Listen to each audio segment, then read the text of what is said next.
बिस्मिल्लाहिर्रहमानिर्रहीम। उस्मान जावेद न्यूज़ में मैं हाज़िर हूँ और आज हम आज़मीन हज को खुशखबरी देने जा रहे हैं कि इस साल आज़मीन हज कैसे बचत कर सकेंगे। वज़ारत मज़हबी उमूर की जानिब से आज़मीन हज को रिलीफ़ फ़राहम करने का सिलसिला जारी है। पहली अहम कामयाबी वज़ारत मज़हबी उमूर को हासिल हुई है कि उन्होंने एयरलाइंस के साथ जो मुआहिदा किया है वो पिछले साल की निस्बत $50 फ़ी हाजी कम अब किराया देंगे और मजमूई तौर पर वजारत मजहबी उमूर हाजियों को 1 अरब 24 करोड़ से ज़ायद रकम बचा कर देगा। ये रकम फ़ज़ाई किरायों के मद में होगी। और गुज़श्ता साल अगर हम बात करें तो वजारत मजहबी उमूर ने जो एयरलाइंस के साथ, जिसमें Pakistan international airline, Saudi airline, Serene airline और इसके साथ जो एयर ब्लू है, उन तमाम एयरलाइंस के साथ जो मुआहिदा किया था वो $850 फ़ी मुसाफिर का तय किया था। अगर हम पाकिस्तानी रुपयों में बात करें तो तकरीबन ये 2,34,000 रुपये किराया था और अब हर हाजी को 14,000 से ज़ायद रकम बचेगी और अब जो किराया होगा वो 2,20,000 हाजी जमा कराएंगे। ये सिलसिला यहाँ रुका नहीं है। इसके साथ साथ वजारत मजहबी उमूर जो दीगर काम अंजाम देने में इस वक्त मसरूफ़ है वो ये है कि हज 2025 में मज़ीद कैसे आवाम को और आज़मीन हज को रिलीफ़ फ़राहम किया जाए। क्योंकि इब्तदाई तौर पर जो आज़मीन हज को रिलीफ़ देने से मुतल्लिक था वो हज अखराजात का था। हज अखराजात से मुतल्लिक वज़ारत मज़हबी उमूर ने एक सिफ़ारिश की थी काबीना को, और वो सिफ़ारिश ये थी जो हम नाज़रीन को पहले ही अपने वीलॉग में बता चुके हैं कि 3 अक़सात में पैसे जमा कराने हैं। पहले ये होता था कि दरख्वास्त, जब हज दरख्वास्त जमा करानी होती थी तो उसके साथ ही सारी रकम जमा करानी थी, लेकिन अब जो रिकॉर्ड दरख्वास्तों में इस वक्त जमा कराने का सिलसिला आज़मीन हज का जारी है। आज तीसरा रोज़ है और तकरीबन 8,000 के लगभग आज़मीन हज दरख्वास्त जमा करा चुके हैं, जिसमें सरकारी हज स्कीम और स्पॉन्सरशिप हज स्कीम की दरख्वास्तें जारी हैं। और ये तमाम जो रिलीफ़ है वो हाजी जो आज़मीन हज हैं, जो हज करने की ख्वाहिश रखते हैं, वो इस उम्मीद के साथ जमा करा रहे हैं कि एक तो किस्तों में पैसे अदा करने का रिलीफ़ भरपूर हासिल करें और दूसरा फ़ज़ाई टिकटों की मद में भी उनको अब बचत होगी। और अब अगला जो मरला है वो रिहाइश का मरला है, खाने पीने का मरला है और ट्रांसपोर्ट का मरला है। ये अहम मरले हैं जिनकी नेगोशिएशन वज़ारत मज़हबी उमूर कर रहा है। और वज़ारत मज़हबी उमूर इस वक्त जो कैटरिंग का ठेका है, इसके साथ साथ ट्रांसपोर्ट का ठेका है और इसके साथ साथ जो होटल यानी कि रिहाइश जहाँ पर इख्तियार करनी है उनके ठेकों के हवाले से जो टेंडर हैं वो तलब कर रखे हैं। और आइंदा कुछ रोज़ पर इसमें हतमी फ़ैसला होगा और 13 जनवरी तक तमाम जो मुआहदे हैं उनको हतमी शक्ल दी जाएगी और फरवरी के पहले हफ्ते में तमाम जो ज़ायरीन हैं, तमाम आज़मीन हज का जो पासपोर्ट है उस पर वीज़ा लगने का अमल फरवरी के दूसरे हफ्ते में शुरू हो जाएगा। इस वक्त जो मरहला जारी है आज़मीन हज को ये बताएं कि वो दरख्वास्त फ़ॉर्म जमा करा सकते हैं और जो रिलीफ़ वज़ारत मज़हबी उमूर की जानिब से दिया गया है आज़मीन हज को, उस सिलसिले में जो हज एप्लीकेशंस है उसमें रिकॉर्ड इज़ाफ़ा देखने में आया है। अगर हम पिछले साल की निस्बत हम अंदाज़ा लगाएं तो 13,000 हज दरख्वास्तें पहले 10 रोज़ में जमा हुई थी और पहले जो 2 रोज़ थे उसमें सिर्फ 1300 एप्लीकेशंस ही जमा हुई थी। और हज क्योंकि हर एक मुसलमान की ख्वाहिश होती है, लेकिन हज सिर्फ साहिब इस्तात लोगों पर फ़र्ज़ है। तो साहिब इस्तात लोगों में महंगाई की वजह की बाइस कमी आने की वजह से वो दरख्वास्तें नहीं दे सके थे। और गुज़श्ता साल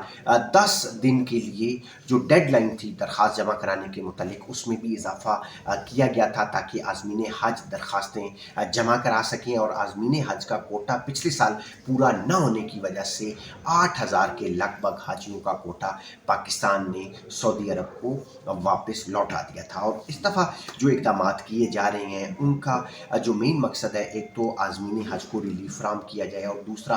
हज अखराजात में कमी की जाए। यकीनी तौर पर ख्वाहिश तो हर मुसलमान की होती है कि वो रोज़ा रसूल पे जाए, खाना काबा पे जाए, वहाँ पर इबादत करे, हज करे। لیکن اس کے لیے جیب میں پیسے ہونا بھی ضروری ہیں، اور ان کو کم اخراجات کرنے کے وزارت مذہبی امور کی جانب سے اقدامات جاری ہیں۔ 1 ارب 24 کروڑ روپے سے زائد کی رقم فضائی سفر کی مد میں عازمین حج کو ریلیف دیا جائے گا، اور فی حاجی یہ ریلیف 14,000 کے لگ بھگ اس سے زائد آتا ہے۔ تو یوں اب قسطوں کے بعد جو حج درخواستیں جمع کرانے کا سلسلہ 3 دسمبر تک جاری رہے گا، اور 6 دسمبر کو اگر جو کوٹا ہے اس سے زائد درخواستیں موصول ہوئیں تو پھر قرآن اندازی ہوگی، اگر نہ ہوا تو پھر جنہوں نے جمع کرائے ہوں گے ان کو پھر کنفرم ٹکٹ ہوگا۔ لیکن اب جس طرح رسپانس آ رہا ہے، وزارت مذہبی امور کے حکام سے میری بات ہوئی تو ان کا اس حوالے سے خاصا وہ خوشی کا اظہار کر رہے تھے کہ ہماری پالیسیوں کی وجہ سے ایک تو حج سستا ہونے جا رہا ہے، کیونکہ اس وقت جو متوقع قیمت ہے وہ 10,75,000 روپے سے 11,75,000 روپے ہے، لیکن فضائی میں کرایوں میں کمی، پھر اگلا جو ٹاسک ہے وہ رہائش، کھانا پینا اور ٹرانسپورٹ میں اگر کم قیمت میں پچھلے سال کی نسبت کم قیمت میں معاہدے ہوئے تو یقینی طور پر ایک بڑا ریلیف پاکستانی حاجیوں کو ملے گا، اور اس حوالے سے جو اپڈیٹ ہوگی وہ ہم اپنے ناظرین کو دیتے رہیں گے۔ اور دوسرا ناظرین آپ کو اہم جو معاملہ ہے وہ بتا دیں کہ سعودی حکومت پاکستان سے ناراض بھی ہے، اور ناراضگی کی وجہ یہ ہے کہ پاکستانی جب سعودی عرب میں جاتے ہیں تو وہاں پر بھیک مانگتے ہیں۔ اس حوالے سے انہوں نے سخت پالیسی بنانے کا پاکستان کو حکم دیا ہے، اور پاکستان کی جانب سے سخت پالیسی بنانے کا عمل شروع کر دیا گیا ہے۔ اور اس وقت جو عمرہ زائرین ہیں وہ وہاں پر جاتے ہیں باہر اور وہاں پر بھیک مانگتے ہیں، جس کی وجہ سے یقینی طور پہ ملک کی بدنامی ہوتی ہے۔ چند لوگ ہوتے ہیں لیکن پورا ملک اس سے بدنام ہوتا ہے، اور اس وقت وزارت مذہبی امور نے عمرہ زائرین کے حوالے سے سخت پالیسی یہ بنائی ہے کہ وہ اب عمرہ روانگی سے قبل، کیونکہ ابھی یہ چیز منظور نہیں ہوئی، ابھی یہ صرف سفارش کی گئی ہے اور کابینہ اس کو منظور کرے گی، اور وہ سفارش یہ ہے کہ تمام جو عمرہ زائرین ہیں وہ عمرہ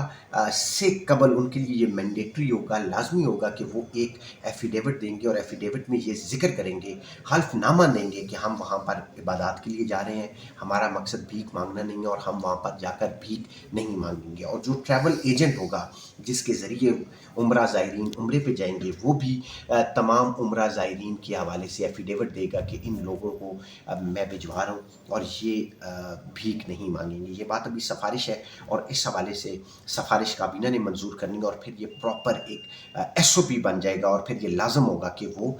حلف نامہ جمع کرائیں۔ تو میرے پاکستانیوں سے یہ بھی اپیل اور گزارش ہے کہ جب وہ باہر جائیں پاکستان کے وہ سفیر کے طور پر جائیں، اور پاکستان کا اچھا اور مثبت چہرہ لوگوں کے سامنے اور بیرونی دنیا کے سامنے پیش کریں، تاکہ لوگ ہمارے نہ صرف جھنڈے کی عزت کریں بلکہ ہمارے پاسپورٹ کی عزت کریں، اور ہمیں پاکستانی ہونے پر وہ عزت بھی دیں۔ لیکن اب جو حرکات پاکستانی لوگ وہاں پہ کر رہے ہیں، اور دبئی میں بھی کچھ جو پاکستان کے کچھ شہروں کے افراد کے داخلے پر پابندی کے حوالے سے جو خبریں منظر عام پہ آئی ہیں، تو انہوں نے گزشتہ روز یہ اعلامیہ اپنا جاری کیا کہ پاکستانی جو لوگ ہیں وہ دبئی میں جا کر ایک مخصوص سیاسی جماعت کے حق میں نعرے بازی کرتے ہیں، اور وہاں کا جو ماحول ہے اس کو خراب کرتے ہیں۔ تو ہمارے تمام پاکستانیوں سے اپیل ہے کہ وہ پاکستانی ہونے پہ فخر محسوس کریں، اور کوئی ایسی حرکت نہ کریں جس سے ہمارا پیارا پرچم، ہمارا پیارا پاکستان جو ہے وہ لوگ اس پر تنقید کریں۔ اپنا پاکستانی ہونے پر فخر ادا کریں، اور پاکستان کے ناطے اچھے کام کریں تاکہ دنیا ہمارے ملک کی عزت کرے۔ اور عازمین حج کے حوالے سے جو خبریں ہوں گی وہ وقتاً فوقتاً آپ کے سامنے لاتے رہیں گے۔ دیکھنے کا بہت شکریہ، مجھے اجازت دیجیے، اللہ حافظ۔